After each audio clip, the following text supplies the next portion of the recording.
Hello and welcome to PaddAcademy's news report. Our first news story is directly linked to us, the students. We open the debate, does your school do enough to help with the mental stability of students? We will find out now as we head over to our reporter Iman. Good afternoon, I'm Iman reporting from PaddAcademy about the current state of mental health care in schools. It was claimed this week that schools need to be doing more for students suffering from mental health issues.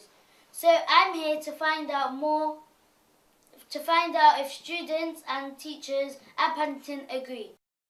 It's obvious that there are mixed opinions about the issue here at Paddington, perhaps meaning that schools need to be doing more. Back to you in studio. And the next topic is something most of us have an opinion on, Donald Trump and his attempt to implement a travel ban in the US.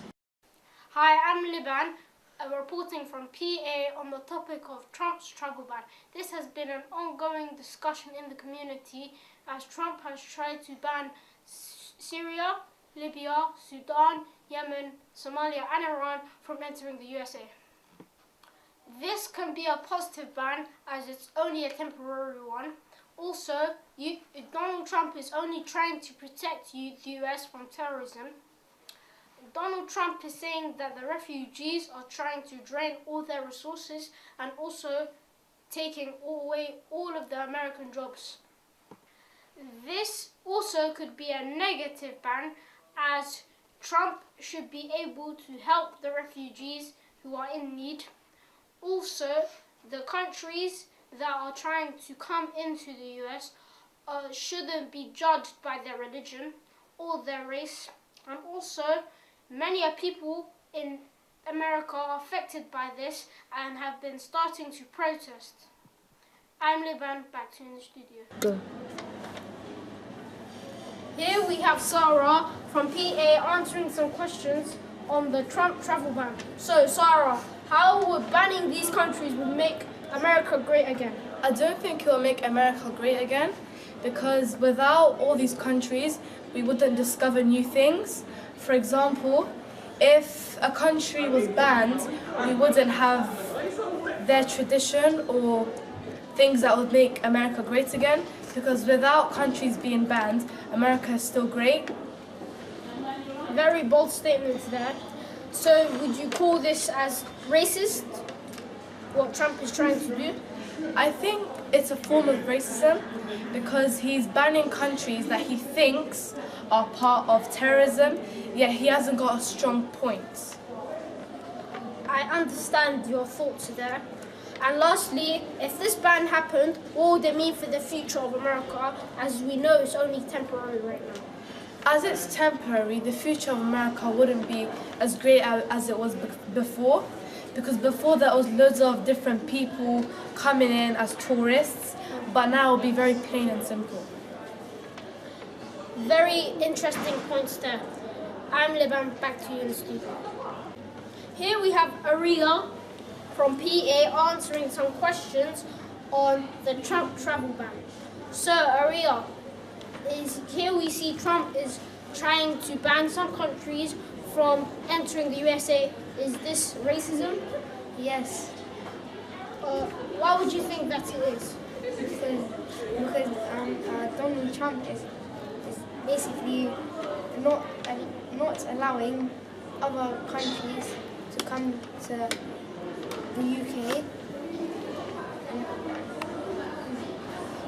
and like he's banning I think it's Iraq, Iran, Syria and Lebanon I think to not enter the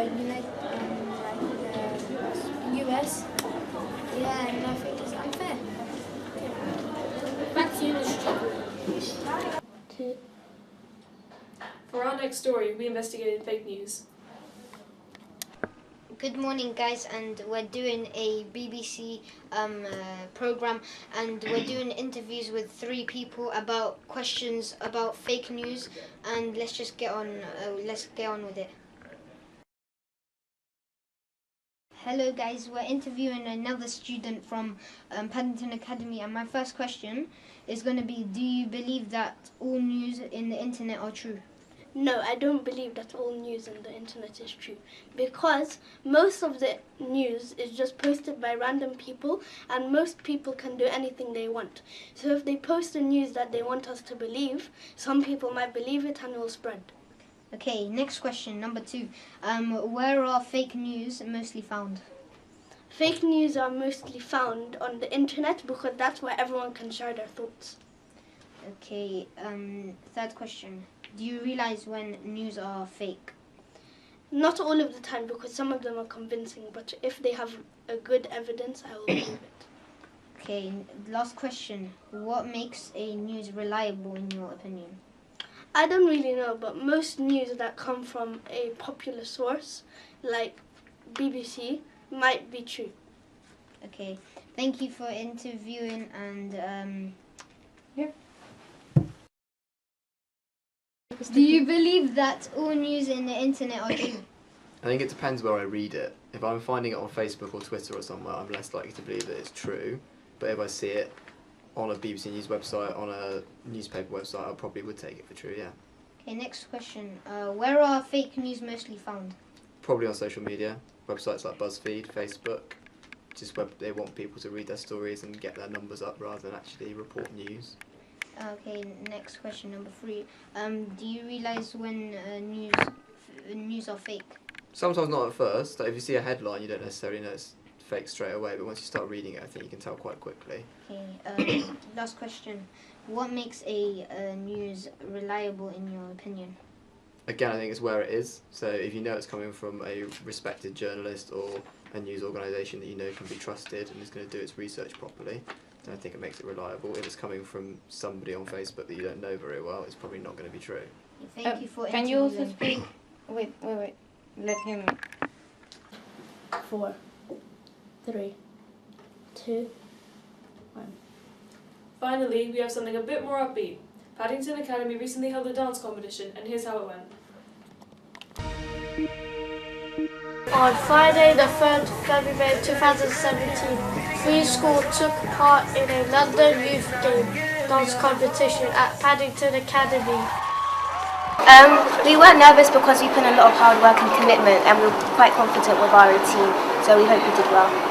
The competition was in 2 parts, one for Key Stage 3 and one for Key Stage 4. What inspired us was that because our school's known for dance, therefore we do mini dance competitions between our school.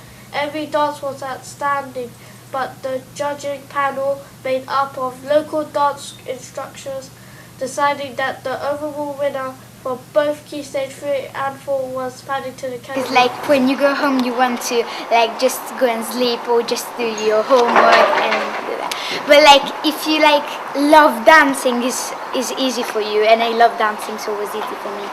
This was the 3rd year in a row that Paddington Academy have won the competition, and they will be going to represent Westminster at the regional competition at the Olympic Park.